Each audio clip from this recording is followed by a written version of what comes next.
सबैमा मेरो नमन। आज हामी विभिन्न किसिमका ऋणबारे चर्चा गर्दै आयौँ भने अब ऋणबारे चर्चा गऱ्यौँ भने आज चाहिँ को भिडियोमा चाहिँ सर्प श्राप अथवा प्रेत श्राप अथवा पितृ श्रापको बारेमा चर्चा गर्नेछौँ। सबभन्दा पहिला आज चाहिँ नि सन्तान बाधा योग सर्प श्रापको चाहिँ हामी चर्चा गर्नेछौँ।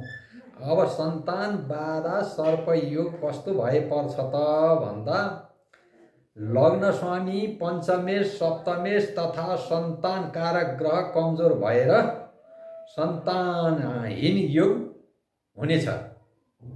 सन्तान जन्मे पनि मर्नेछन्। पञ्चमेश राहुका साथ भए शनि पञ्चम भावमा भएर चन्द्रमाको दृष्टि भए चन्द्रमासँग सम्बन्ध भए सर्पश्राप योग हुन्छ।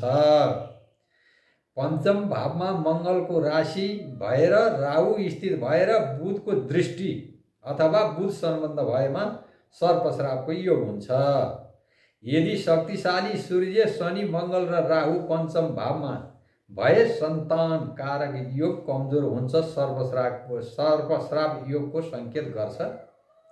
यदि सन्तान कारक ग्रह मङ्गलसँग सम्बन्ध भए राहु लग्नमा भए तथा पञ्चमेश दुष्ट स्थानमा भए सर्पश्रापको सङ्केत गर्दछ। यसमा सन्तानमा बाधा पर्दछ। त्यसैले सन्तान हुँदैनन्, भए मर्छन्, बाँचे भने पनि लुला लङ्गडा अपाङ्ग हुन्छन्। यदि बाँचेर ठुलो सन्तान भयो भने त्यही सन्तानको हातबाट मर्नुपर्ने पनि स्थिति जनाउँछ।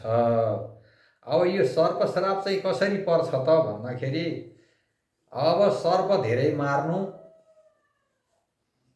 को कारणले सर्पश्राप योग पर्छ। सर्प मार्नु हुँदैन, त्यसै कारणले सर्प मारेपछि सर्पश्राप योग लाग्छ। त्यसको श्रापको चाहिँ भागी हुनु पर्दछ।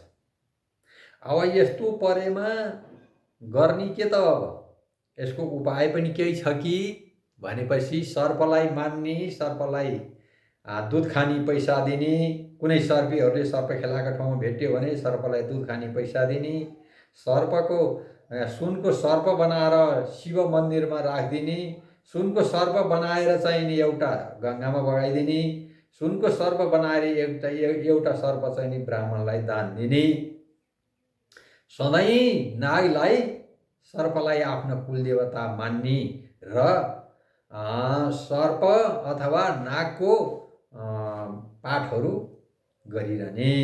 अब यस्तो भयो भने चाहिँ सर्पश्राप योगबाट हामी पार हुन सक्छौँ।